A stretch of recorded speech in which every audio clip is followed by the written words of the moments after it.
Thank you, Dan. And as always, a pleasure to hang out with you for a little bit here. I think from an intro perspective, you covered it, but maybe a little bit of context on ET Group. So ET Group has been around for about 45 years, and we are a technology integration company that exists to create delightful hybrid work experiences. So we help people through a human-centered approach to understand what their collaboration challenges are, and then try to find and weave in the right technologies with their people practices to deliver those awesome experiences in a hybrid work environment. And from a size standpoint, when we started this journey, I believe we were about 25. Now we're about 90. We started being very focused in and around Toronto and Canada. And now we've got, team members as well as we've got right now. I'm in Mexico actually with Anna, who's here.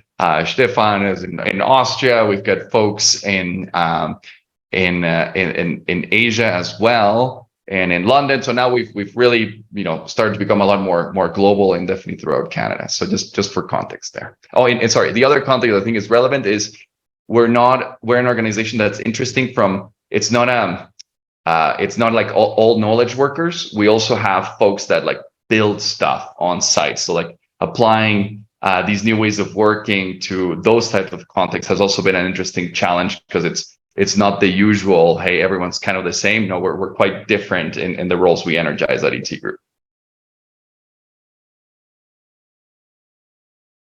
And that was my quick intro there. Thank you for introducing yourself, Dirk. Please tell us more about the story of ET Group and how you've led that company into new ways of work. Yeah, totally. So it's been a journey for the last 6 years. And I would say we went really like all in very, very quickly at the beginning, very, very inspired by Frederick Laloux's book. And also, taking a year off to actually explore and experience all these new ways of working, and then, came back with an incredible amount of energy to bring as much as possible, as quickly as possible. So lots of learnings with, how much can be digested by an organism in a certain amount of time. But it's been an awesome ride, lots of great successes, but also lots of great learnings as it relates to onboarding and reboarding people to new ways of working, especially in a company that has 45 years of history and I'll call it baggage too, and how to invite people to step into a new way of working. And then also you have the people that were there at the beginning when we decided we were going to shift the way we work. And then there is the new joiners who actually joined because of the promise of a different type of work environment. And it's interesting how we try and like balance those different things and address the different needs of those people entering our system.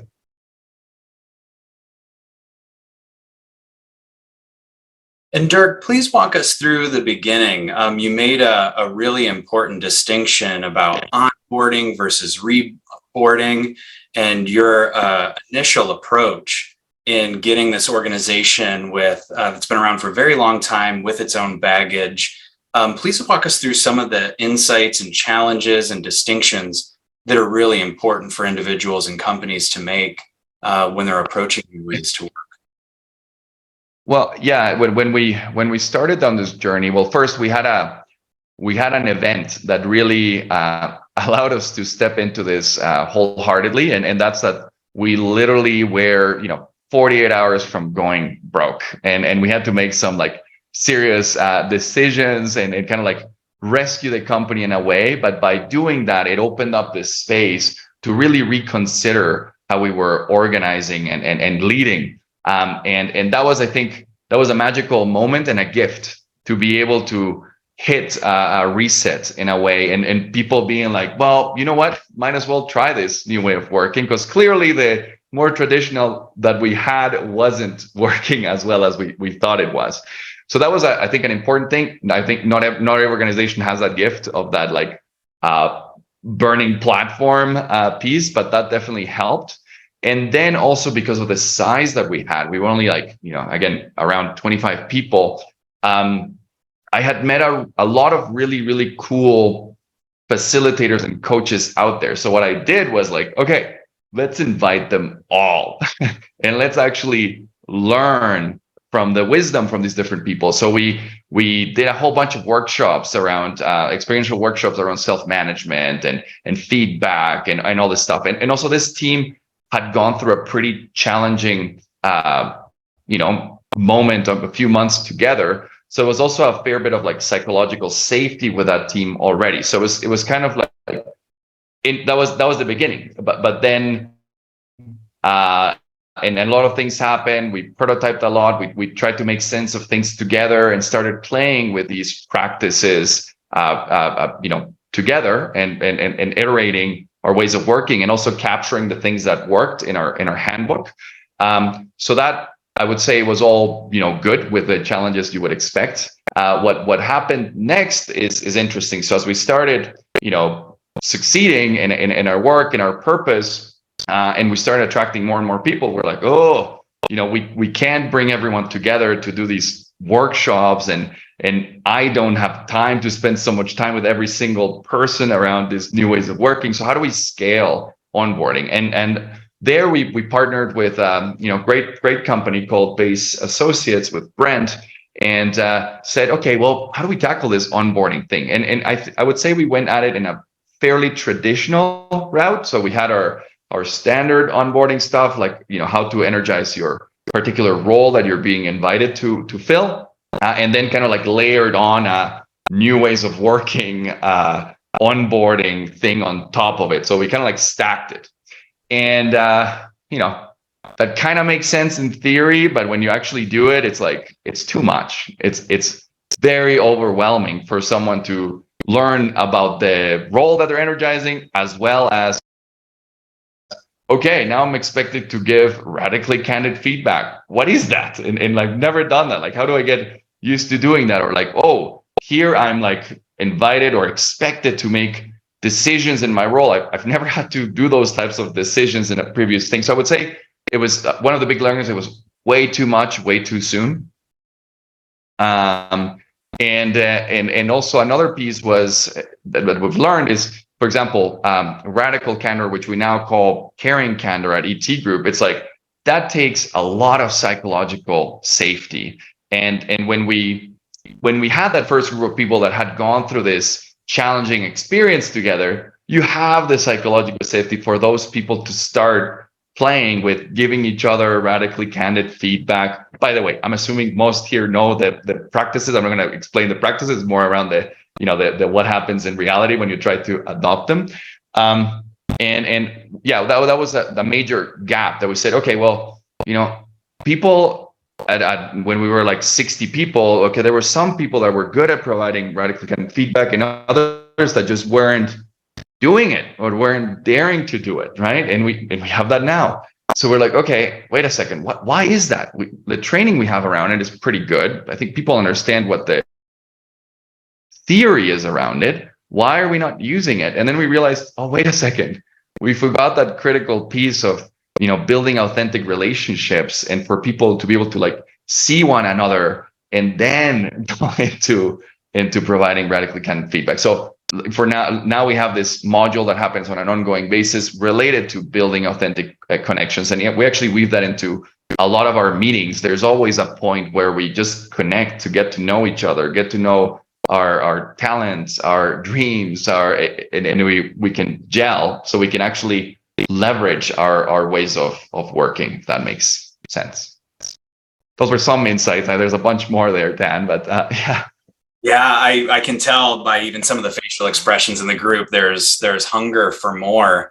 You had mentioned the overwhelm, and I can't imagine ET Group is the only organization when introducing concepts like caring candor, which I love, instead of calling it radical candor, and the need for psychological safety, understanding the role, understanding these new ways of thinking and operating. How did ET Group figure out over time, as you were scaling, to reduce the overwhelm that you identified people were experiencing?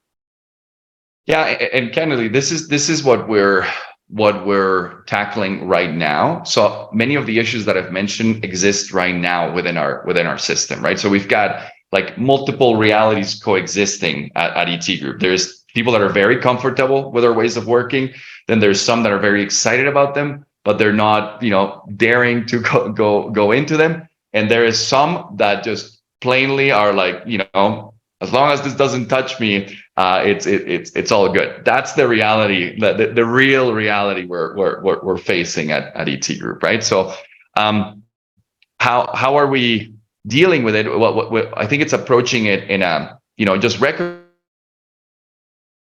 that, ways of working, especially if you're shifting from a traditional environment to a new way, you need to invest the time and energy and the care that it deserves, because it's not an onboarding. And you heard I used the word reboarding. It's an ongoing thing where we all need to, come together and practice, right? So like our onboarding is evolving from a little bit of like, okay, here's the explanation on how to do a generative decision-making process, or using the advice process in some examples, to actually making it about them, about the people that are in that workshop, to explore decision-making and how it relates to them, to their roles. And then what are some of the examples that they have, the decisions that they need to make or have made over the last 2 weeks, and then we apply and coach with our ways of working on how they could steward those decisions by leveraging our practices. Because again, what we have very diverse roles at ET Group, so you cannot just use generic examples and make them fit. You got to like tailor it to different teams in the organization that are very, very different to one another.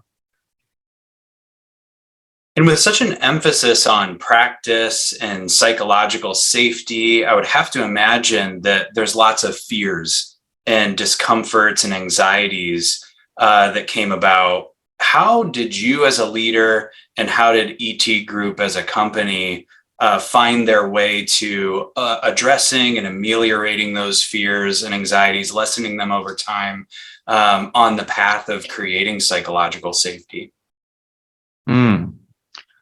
I think one of the key things is just acknowledging that fear is a natural response for us, and kind of, acknowledging it and being like, okay, what can we learn from that fear, and being very mindful whenever it shows up, like kind of like paying attention as to why is that, and then reflecting on and exploring what might be the healthiest approach on how to address that fear instead of like ignoring it. So just to give you an example, the industry we play in is shifting quite rapidly. So right now, like the products and services that ET Group offers are, of course, in like mega demand, right? Creating hybrid work experiences, great. But I can see, and many of us can see, okay, well, over the next 3 to 5 years, that's going to shift dramatically. So one, I would say a traditional response would be like, well, okay, well, let's get a small group of people into a room so they can start thinking about what the impacts might look like. And our response is very, very different. It's more like, wait a second, sure, we could do that, but actually, why don't we bring this challenge to all of us in one of our team connects, and let's do some scenario planning together, because the fear exists. So might as well just deal with it with all of us, and explore that fear, and also explore the opportunities that fear is showing us, right? So I would say that's one way. The other piece is, again, this sincere, authentic connections between our colleagues, and many of us are close friends, because we do intentionally put a lot of energy to getting to know one another on an individual basis, and I think that's so many times overlooked on just how important that is in all businesses. But yeah. I love how you elevated the emotional implications to the very framework the ET Group was looking to have manifest throughout. Meaning like, okay, we found something that we've identified. It might be some kind of fear. Let's bring that to the whole and acknowledge that exists. That seems to operate right within the very framework you're trying to implement beyond the emotional experience. Some may be curious, how do you very intentionally facilitate those authentic relationships with one another and get people to dialogue in more, say, intimate ways than people are maybe used to communicating with one another and relating to one another at work, especially in a hybrid environment? Totally. Yeah, no, this is I would say this is an art, and we've learned from great people. Like for example, Lisa Kalfos. She's a master at creating very meaningful human connection, right? So at the beginning, we invited her to like teach us how do you lead conversations that start at this level of depth, and how do you take that pretty quickly to a much deeper level, right? And then once we learned, we make that our own. We develop our own set of like modules that go through that, and it starts with a simple question, and then the next question in your breakout just goes a little bit deeper, that invites you to reveal a little bit more about yourself and your vulnerabilities. Nora, her name is Lisa Kalfos, and happy to connect you with her as well, or share our choreographies that we use at ET Group too. We also love to just share whatever is working for us, might inspire others. So please, happy to share everything we've done or we're doing. So. Well, perfect timing. Thank you for the question in the Q&A, Nora. Dirk, go ahead. Yeah, sorry. That like one thing I didn't answer, like in this hybrid working, right? How to do that? Well, I think definitely facilitating those conversations, and of course, not expecting vulnerability to reveal itself in a group setting with 20 people in a call. That doesn't happen, right? So intentionally using breakout rooms of like 2 to 3 people, so they can have that psychological safety in a small group, bringing it back and inviting people to share some of their insights. It's definitely a very curated experience. It's not, it's I think the right now is the rise of the need for social technologies and masterful facilitation to elevate how we work and relate with one another. And that sounds like such a new hat that many leaders are wearing, is that master facilitator of dialogue, which I appreciate you for leaning on all of the subject matter experts around you to help build those strengths for you and your leadership team and your people. And one key learning there is that, yes, it's super awesome to invite these great people. And when you're at a scale like ET Group and you've been in this journey for a while, you have to invest in developing that skill set within your own team. Otherwise, it just doesn't feel right. And actually, as we were exploring how we might evolve our onboarding practices, we applied our human-centric approach, and we interviewed people that had gone through the onboarding over last month, and people that did this 5 years, to really understand what were some of the opportunities and challenges that were showing up. And one of the key insights was that like, hey, it's no longer good enough to have like a video with like a consultant's logo on it to explain something. It's like, no, we gotta like own our own stuff, and we gotta have our own facilitators. All that sort of stuff is like a big shift, I would say. Thank you, Dirk. Well, we already started to get some questions. Dirk, would you like to hear more from the audience on what they would like to know more about? Oh, absolutely. Yeah. Fantastic. All right, audience members, as you probably experienced in other sessions, we have a platform called Menti for you to do your Q&A. So I'm going to give you the website and code where you can type in your questions and also upvote questions to rise to the top that Dirk will prioritize in answering. So if you would all go to this website, and there is a code for you here as well. I will share my screen, and you'll be able to see the questions as they emerge. As soon as you put in that code, you'll have the opportunity to put in such questions. So let me bring that up for us.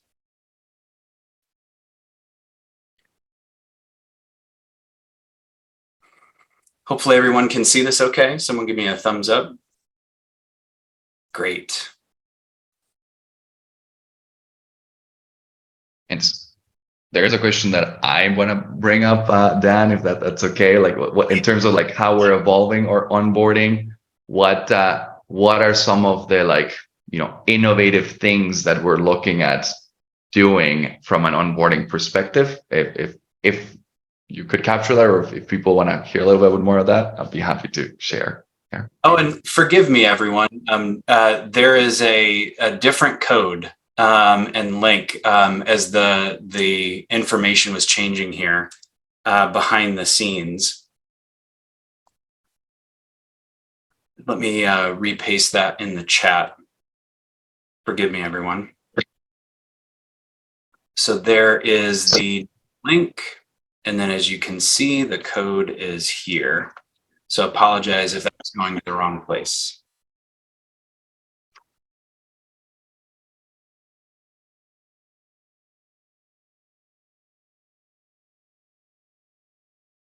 And I see some of you typing, but questions are not coming up.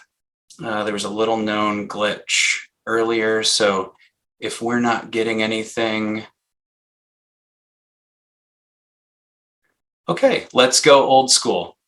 Please use the Zoom chat to ask your questions to Dirk, and we'll field them there. I think Doris would like to hear that answer. So let me start there and then go from there. So okay, what are some of the cool innovations that we've come up with to evolve our onboarding?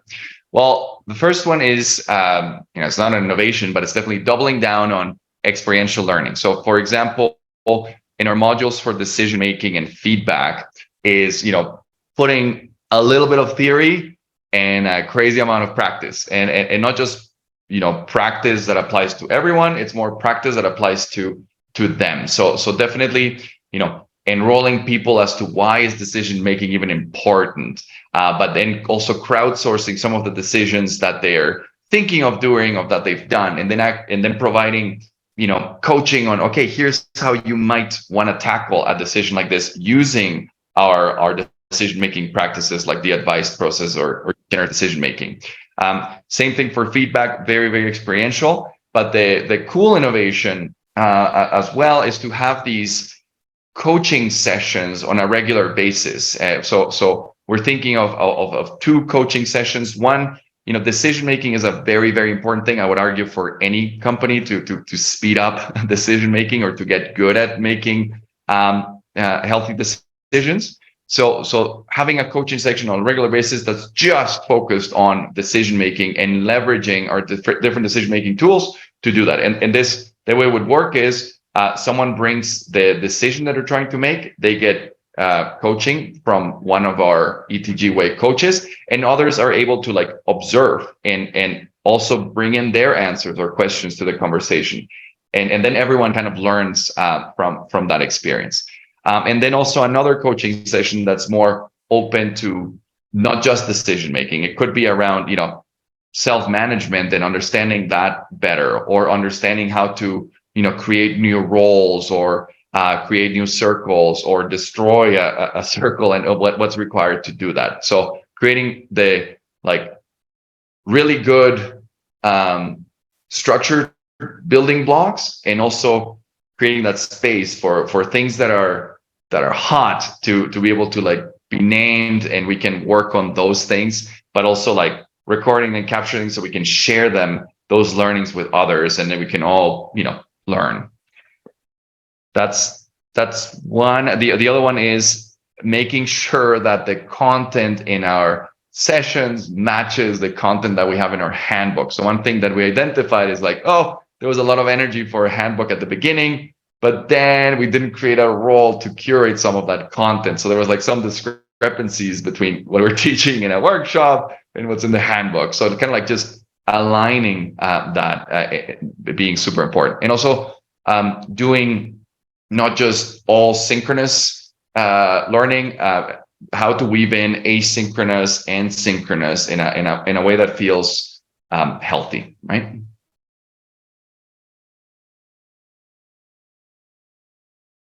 Thank you, Dirk. Other questions? Please use the Zoom chat.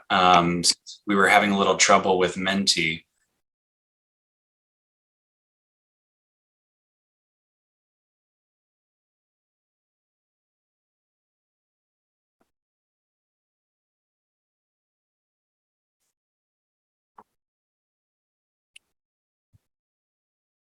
Dirk, I have one for you while the audience is weighing in.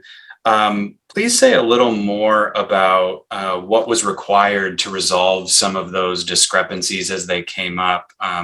This question is framed in the idea that your teams were constantly having to adapt to changing information, what happened between session and handbook, what would be written versus verbalized, and how did the organization embrace the team around resolving those for people?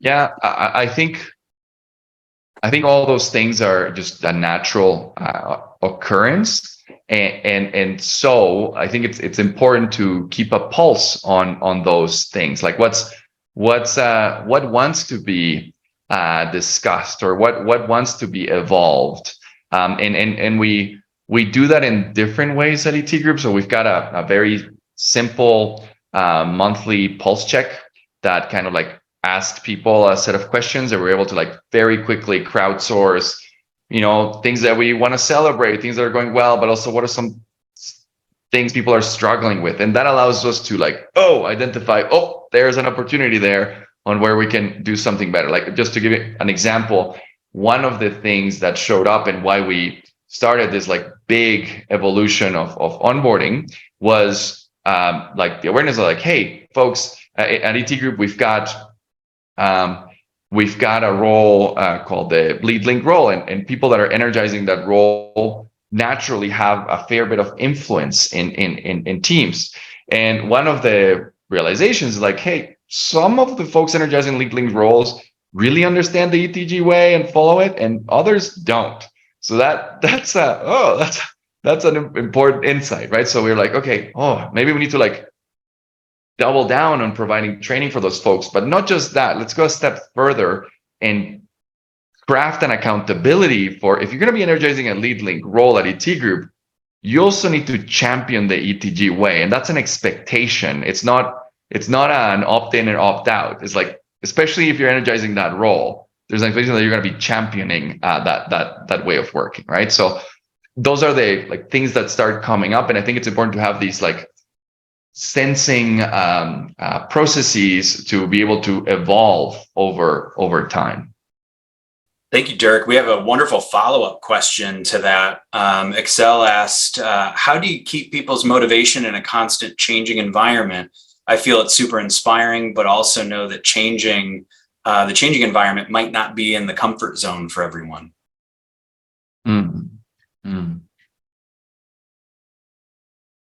Yeah, I think a big piece is that, as much as we can, we're trying to tap into people's intrinsic motivation versus an extrinsic one. And for example, when you're energizing roles where you're sharing your talents, you feel good. And no one needs to motivate you there, because like you just want to, it's your gift, it's your talent. So actually, things like helping people do retrospectives on their own work and what they like doing and not, and then working with our talent attractor role to see what roles in the organization they may want to explore to tap into that intrinsic motivation. That's one way. And the other one is, I think there is like crunchy stuff going on all the time, right? And there's a lot of like challenging things we're all facing in all parts of our life, and business, personal. So this is where I think like fun comes in, where when we do a co-creative session, is like, fun needs to be very important. These things, we can get through crunchy stuff, but we're going to have some fun while getting through those things together. That's one way. It's creating some inspiration. And even like what approaches we decide to use when we're co-creating. That's why I love appreciative inquiry. It's like, don't focus on the challenges, because then everyone's gonna get, upset and like in a down mood. But you can still address many of the challenges by actually focusing on the things that are working out well, or things that inspire you. So it's just picking approaches that are more uplifting. At least that's what I try and do. So yeah, those are some examples. Excellent, Dirk. We got some wonderful follow-up questions to that. So audience, I'm going to go a little bit out of order, trying to connect some dots for us here. Christian asked, what do you do if you have roles that people don't really enjoy anymore, but someone has to do it? Yeah, that's a very interesting one. Well, we do have a role advice process that allows people to potentially explore other roles. If they truly are not enjoying the role that they're energizing, we've got a way to say it and then explore potentially energizing other roles, or creating a net new role that may make sense for them. And we've got a process around that. And if someone has to do it, well, I think that applies to every single role. There's things that we like and things that we don't. But at the end of the day, if they make sense in that role, once you're energizing a role, you got to energize the whole thing. And it's not I don't know, that's a challenging one. I feel like you're always never going to energize the role 100%. You're always going to do certain things well and others not so well. And by hiring a diverse group of people, I'm always blown away with like some people love certain things that I just hate, and that's beautiful because we're able to each bring our best and together do something cool. And actually, with 90 people now, I would be surprised if we don't have someone that enjoys doing everything that we like, that we need to do there. Yeah, Dirk, we're starting to get some really great questions in here. So audience, I'm going to try and combine some ideas, since some of you are touching on similar concepts with your questions here. In respect to someone who's already in the role, Dirk, or someone that you're looking to hire, how do you assess whether or not they will be successful in the role, successful in the environment? Yeah. Well, our recruitment process is quite, there's a lot of conversations that happen there. And first of all, the person that energizes the talent director role at Group, she's actually right here. It's Anna. She has a very deep understanding of the ETG way. So she's naturally, I guess, testing for it, or just being very upfront with our way of working and how it might be challenging, and exploring, making our way of working like a very important conversation in the onboarding process. Like gone are the days where we hire for, oh, this person has the exact skill set that we need. Like that doesn't happen. Like first is like, is this person gonna fit in our culture? Do they have the right attitude, that twinkle in their eye? And if not, well, then there's no end of conversation. That's not going to happen, no matter what great skill sets they might have. So I think it's front and center in our recruitment or attraction process. Thank you, Dirk. And we have another one. I'll go with the most recent question, given that it tracks well. Not on onboarding, but traditional companies tend to move toward traditional ways of work online. You seem to teach them new ways of working with your technology and trainings. Do you have any idea if it reflects on their offline way of working? Well, I'll just have to say, it is my dream to be able to bring some of these new ways of working to some of the traditional organizations we work with. The reality is many times we're not invited to do there. They're like, they still see us as a technology integrator and just tell us what technology we need in these different rooms and how to make the experience better. Don't change the way we work. We obviously still do it by the way we work with them. So hopefully we've influenced some, but the reality is we don't right now, we don't have the permission to really get there. it'd be cool if we did. I think if we started working with more, let's say with organizations that are interested in joining here, that would be super cool to see how we might be able to support a shift in your ways of working by picking the right technologies, or like, yeah, how to support that. That would be a super exciting challenge. I can't say that we're doing that every day right now. Sure. We got to thank you for that question. It's very well answered. I want to go back to appreciative inquiry. We've been walking around the roles a bit, but Nora asked a great question, wanting to know more specifically how appreciative inquiry has been used, maybe a couple for instances or clear cases where that worked to the individual and group's benefit. Yeah. It's always, here's the thing, we draw from like a very, I would say, deep well of practices, right? And there's certain things about appreciative inquiry, like for example, there's this group of people, they're called Exchange, and they call it the 5I process, and they do beautiful 2-day training around that. And I could see that being applied very effectively to tackle multiple challenges. The way we've done it at ET Group, I would say, is more when we've done, more inspired in like Otto Scharmer's Theory U, and we were actually looking at how we might reinvent ET Group. We did, a part of it was an appreciative inquiry process to understand, people's visions or things that they really appreciate of our culture at that point in time. I guess it really depends with how we've done it, but happy to chat more about like the specific examples, Nora, if you wanted to. So great, thank you for that invitation, Dirk. A question we did get in Menti before we switched over to Zoom. You've been wonderfully open and honest about some of the ongoing evolution within ET Group. What are some of the things that are a work in progress current state, and why? Why are those things still a work in progress? Because life is a work in progress, so everything is always going to be in that way. I think we're always constantly evolving or figuring out new ways of doing things better or worse, and then learning from it. And what are some of the things that we're focused on right now? Well, again, we're like really reinventing our onboarding and taking what has worked well, but really it's a pretty major shift of what we're going through right now.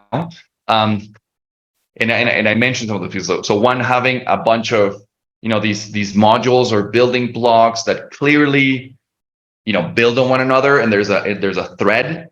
One thing that we noticed is that like our way of working training was like totally separate from the here's how you do your work onboarding, and that's like a big no-no, because then it's like, what is this? Why are we telling me about giving feedback? Show me how to use the tools that we have here, because I don't know how to do that, and that's actually more important. So in a way, actually now that I realize, I'm like, oh, there's like, we could actually address different parts of our brain from a neuroscience perspective, and address those different needs that people have.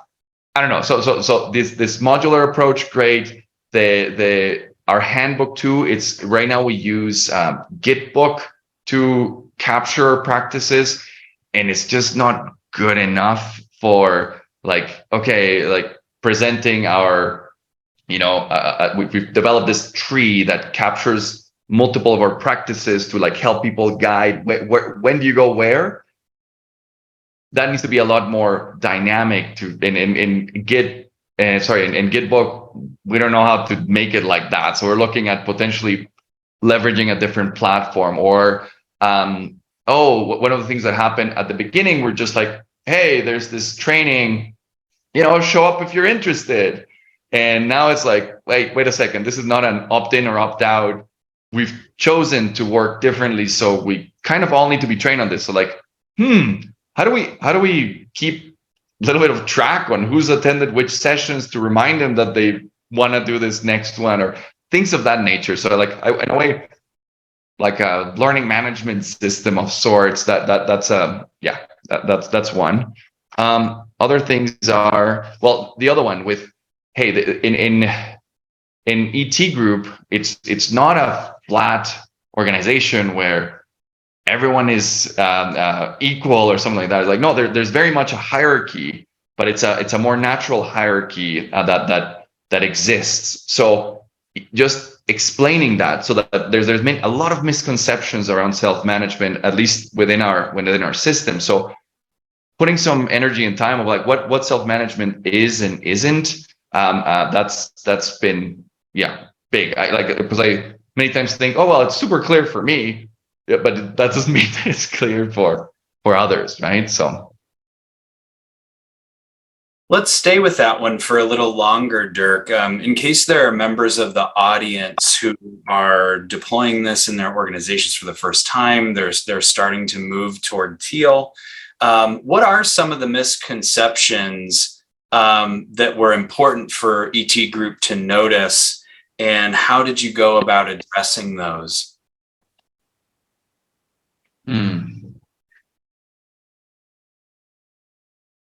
Well, I mean, there's this big one around equality, as in like, hey, we're in a flat organization, there is no hierarchy, and we kind of like all equal, and we're all able to make all decisions, and we're kind of like that potential belief, and the reality being, it's like, no, yes, we're all equal in our hey, we're human and marvelous beings with unique skill sets that have different stories, and like, sure, if you want to consider that, actually we're so unique. Really, it's not we're equal, we're so unique, and we're trying to appreciate the uniqueness that's coming together towards a common purpose.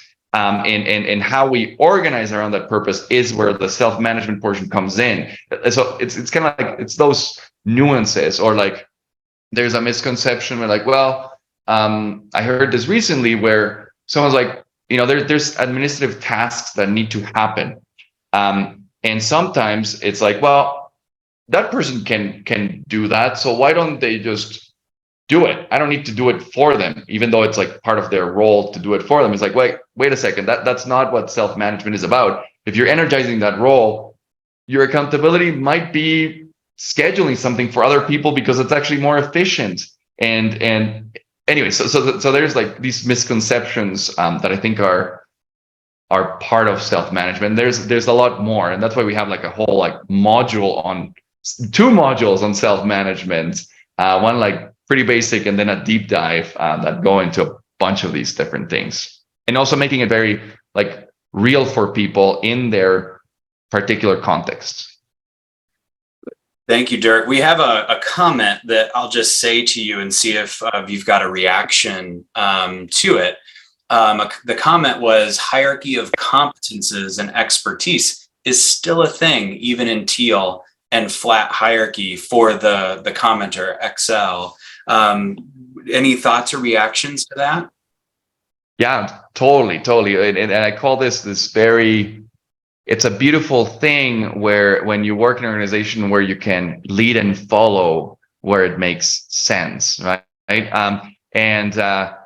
There's definitely people that are multi-talented and great at many things, and there might be others that are incredibly good at one thing but not at others, and I think this way of working honors that quite beautifully. For example, at ET Group, there's some people that energize multiple roles within the organization because they've got all these different talents that they need to express, and that's cool. And there are others that are like, nope, I'm going to energize this role incredibly well, and that's good. And so it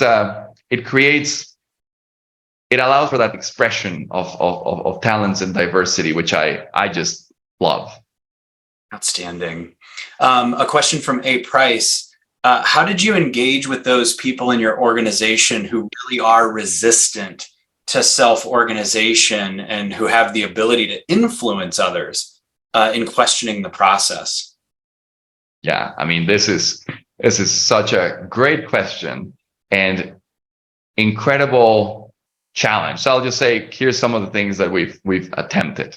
One is, very candid conversations related to, hey, we've decided to work down this way, but please tell me, do you feel like there is a different way that would be more effective and elegant? If so, cool. Guess what? We've got a decision-making process where we could actually change our ways of working. So like, do you want me to help you put together a proposal and how we might be able to do that? So kind of like engaging and trying to like do that.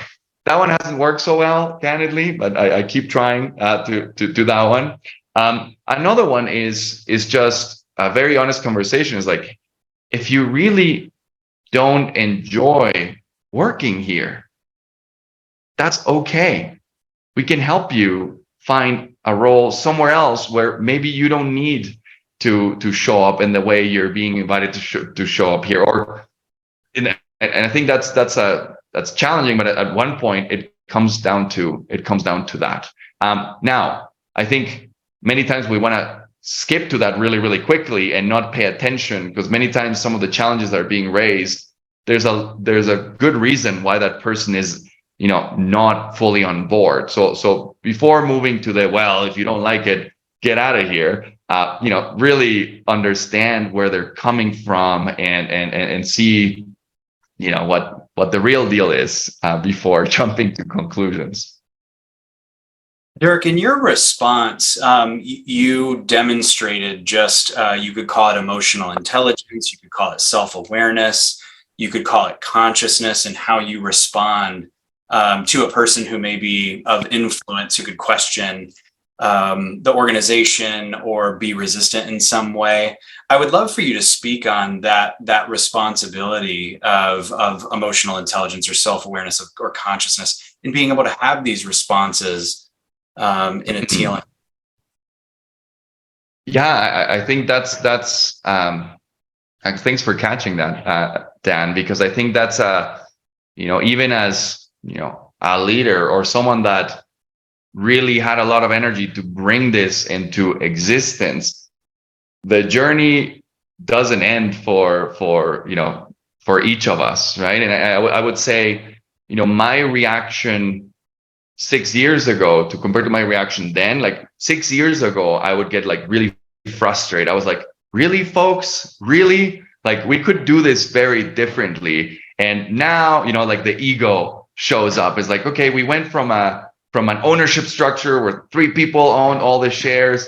Now we've got 50 of our team members that own shares here. Like, and you really are challenging me on this, like the ego like really used to come out then and be like, come on, folks, like we're doing this for the benefit of everyone. Like, why don't you get it? To now being like, oh, interesting. What am I doing that may be amplifying the challenge that exists here? Or like, what's the opportunity that's here? Like that's a lot of just always self work. And folks that work with me know that I like to go to a bunch of retreats, explore new things, and meditate every day. Like those are things I think that are just a beautiful part of the journey too. And now it's funny because now I rarely get ticked off with work related stuff. I'm more like curious and playful around it now, but that's taking some work, and it will continue needing work or wanting work. Thanks for starting to mention the arenas in which you cultivated that curiosity. I mean, what is it about me? I think you said specifically in relationship to your own ego, right?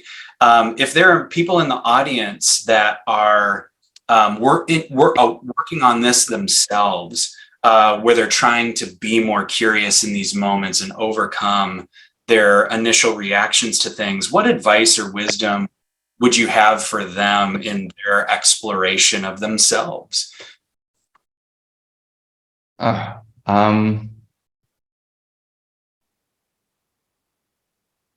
that it's to try different things and seeing what works for you. Someone may tell you this type of meditation is the best one in the world, and it's like, actually, no. You may be someone that needs active meditation of one sort or another. There's no like okay, here's the recipe to become a more conscious leader. It doesn't exist. But I think just the curiosity, and then exploring, and then seeing what works for you, and then of course practicing it on an ongoing basis. I think that's just, the best advice is find what works and practice it. Yeah. What a great thought. And the advice to just experiment, given that there's so many modalities, so many things, so many teachers, so many applications that you can explore.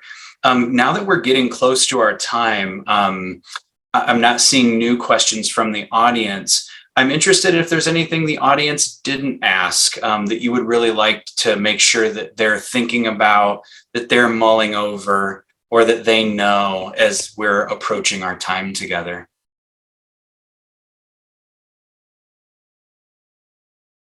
Sorry, I just got a little bit distracted with some of the comments here. I just want to read all these here.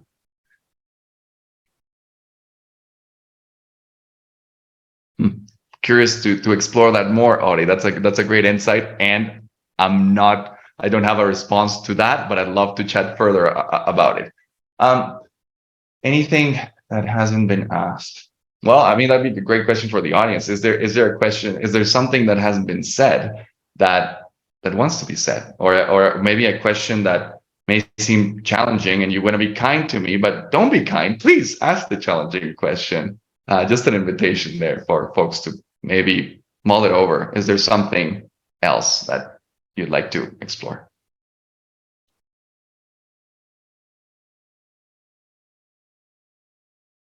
Ooh, a failure you learned a lot from. That is the inquiry. Failure. Well, yeah, I think the failure, and again, I think this depends on the lens you look at it. There was a point in time after learning and experiencing a bunch of these ways of working where I was like, oh, I'm going to be a consultant. I'm going to be a consultant that's going to bring in all these new ways of working to other organizations. And it was a beautiful experiment. And I met incredible people in that journey. Maybe some people know it. It was called the Unleashed Network. And it was a collective of facilitators coming together to reinvent organizations. Oh, it was beautiful. So much energy, so much passion, so much purpose. And it failed.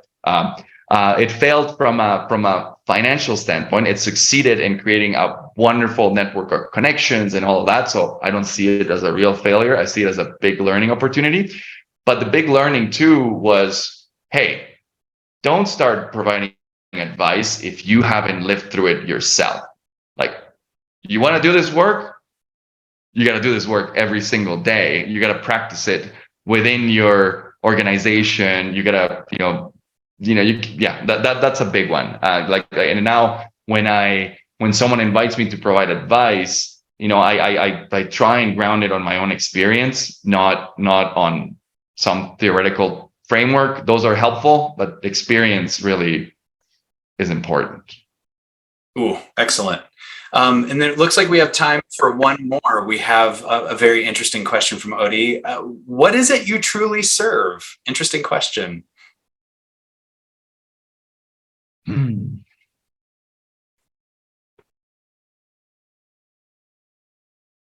Wow, that's a very powerful question. And one that I want to honestly meditate on, because I think there's different perspectives to it, right? On the one hand, I'm like, well, I'm really trying to serve life itself in terms of, is there a way that we could show up in a more elegant and beautiful way?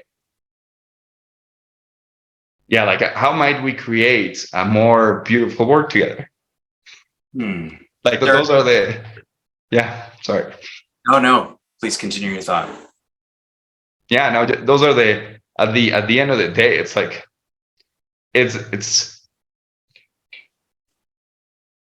that yearning to create, what I know to be possible inside, and to manifest it, to be like, okay, let's get closer to that, but I know is possible and what I've experienced at a larger scale.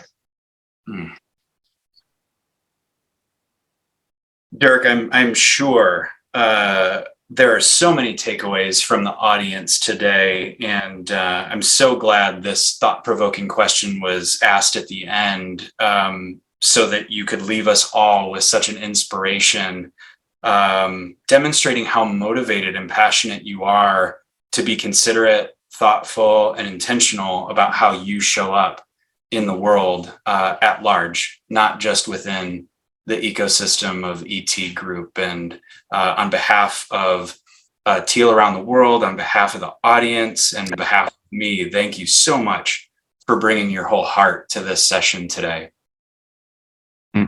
My pleasure. And thank you, Dad, for being here with me and for everyone joining us.